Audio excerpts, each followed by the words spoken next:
Bonjour à tous, bienvenue en ce jeudi 30 janvier à la 15e édition des Assises de l'énergie à Dunkerque. Dernière journée donc pour ces assises. Aujourd'hui, nous allons parler de transition énergétique et d'emploi. En tout cas, on pense que ça pourrait créer des emplois. Je vais débattre sur ce sujet avec trois invités. Tout d'abord, vous, Thierry Salomon, bonjour. Bonjour. Vous êtes président de Négawatt. Pauline Mispoulet, vous êtes présidente du GSEC. Bonjour.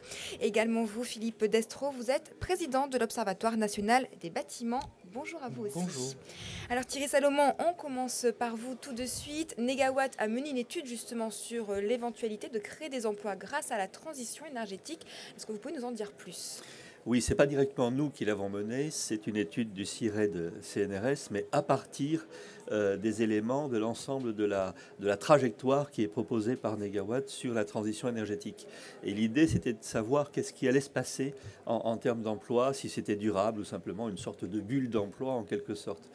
Et l'étude maintenant vient d'être également confirmée aussi par une analyse macroéconomique réalisée avec des outils et avec le concours de l'ADEME. Elle montre assez clairement que la transition énergétique va nous permettre de gagner des emplois et des emplois durables. Alors, selon les secteurs, on va avoir évidemment des modifications fortes. Le secteur des énergies renouvelables est créateur fortement d'emplois durables, y compris à long terme, parce qu'il y a beaucoup d'emplois dans l'entretien, la maintenance, etc. Pas uniquement dans la construction ou les équipements. Donc c'est un vrai secteur d'activité de l'ordre de, à terme, 500 000 à 600 000 personnes qui est à créer. Ensuite, après, sur les différents secteurs, notamment dans le secteur du bâtiment, par exemple, on a bien sûr beaucoup d'emplois durables créés dans le secteur de la rénovation, moins dans le secteur du bâtiment neuf. Donc, il y a une sorte de mutation forte du secteur du bâtiment qui est à opérer, et la transition est pour lui le moyen d'éviter des pertes tout à fait importantes dans l'avenir. C'est un peu la même chose pour le secteur des transports. Et puis, surtout, le point important, c'est que baisser la consommation de pétrole, de gaz, etc., c'est 60 milliards actuellement qui sortent de la France, qui reviennent extrêmement peu, et ces 60 milliards sont évidemment générateurs d'activité sur l'ensemble de la France. La transition, c'est une chance. Donc en fait, cette étude montre qu'il y aura à la fois création et mutation d'emplois, en tout cas des créations fortes à venir. Pauline Mispoulet, je me tourne vers vous. Alors déjà, quel est votre ressenti par rapport aux propos de Thierry Salomon ? Est-ce que vous pensez que ça pourra aussi concerner toutes les entreprises, ces créations d'emplois ? J'ai envie de dire tout dépend. Tout dépend de comment on investit, auprès de quelle forme d'entreprise on investit. L'emploi est une question primordiale parce que c'est la question phare des Français, la préoccupation phare, y compris celle des collectivités.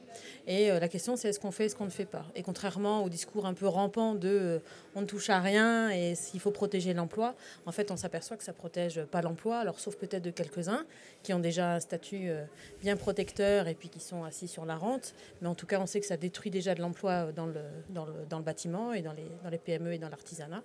Et puis, ça détruit de l'emploi dans les filières industrielles qui sont en train de délocaliser ou des industriels qui ne veulent plus investir en France parce que la France devient moins attractive que d'autres pays. Donc, ne rien faire ne protège absolument pas l'emploi. Et en cas d'une politique volontariste, la question, c'est quel modèle économique je fais vivre. On sait qu'en France, c'est les PME qui créent de l'emploi et qui le préservent. Mais y a-t-il vraiment un plan PME à part des discours, c'est pas sûr. Donc on a mené une étude pour essayer de voir, quand une collectivité territoriale, par exemple, décide d'investir dans sa transition énergétique, si j'investis 100 € dans la filiale d'un grand groupe, par exemple, ou si j'investis 100 € dans un groupement de PME, quelle forme d'économie je fais vivre et comment ce système contribue ou pas au système social et au système fiscal. Donc cette étude, elle est en cours de finalisation, mais nous en parlerons dans la table ronde cet après-midi. Et nous apportons finalement la preuve de ce qu'on sait intuitivement, c'est que les PME contribuent significativement plus. Donc on peut créer de l'emploi non délocalisable à condition de faire vivre le modèle des PME locales sur les territoires. Donc il faut favoriser effectivement les PME. Vous parliez, Thierry Salomon, tout à l'heure du bâtiment aussi qui sera en pleine mutation. Philippe Destro, vous êtes, je rappelle, président de l'Observatoire national des bâtiments. Quel est votre ressenti justement vis-à-vis de ces mutations d'emploi ? Alors, c'est vrai que l'emploi, comme vous le disiez tout à l'heure, c'est vraiment un sujet important et c'est important pour les territoires dans une logique d'emploi non délocalisable et durable.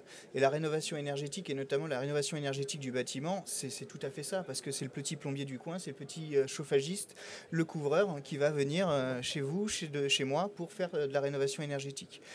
Donc le sujet, c'est aujourd'hui, c'est des gens qui ont des carnets de commandes qui sont très courts. C'est des gens qui ont souvent des personnels qui sont sous-utilisés parce qu'on est en crise aujourd'hui. Vous le soulignez tout à l'heure, il y a une perte d'emploi d'environ entre 30 et 40 000 emplois par an si on ne fait rien. Donc faire quelque chose, c'est faire surtout monter en compétence ces personnes-là pour donner envie aux donneurs d'ordre de faire des travaux. Aujourd'hui, le donneur d'ordre, il est relativement frileux, il entend plein de choses, mais il ne sait pas quels travaux faire. Alors on parle de guichet de la rénovation, on parle de plateforme locale. Il faut accompagner ces gens-là. Et pour accompagner ces gens-là, il faut qu'on ait des professionnels qui soient mieux formés. Alors, mieux formés pour apporter du conseil, pour accompagner, pour gérer les interactions métiers. Demain, on va parler d'offres globales, on va parler de plein de choses. Il faut que le professionnel apprenne à travailler ensemble. Il le fait déjà pour certains, mais c'est vraiment cette offre globale qui va porter les choses.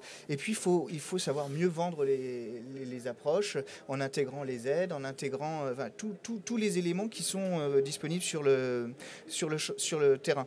Alors, créer de l'emploi, je ne suis pas sûr. En tout cas, ça va créer des équivalents temps plein, ce qu'on dit. Aujourd'hui, il faut voir que le bâtiment utilise peu l'intérim, alors que naturellement, c'est quelque chose qui est utilisé fortement en variable d'ajustement de charge. Donc, ça va recréer de l'intérim.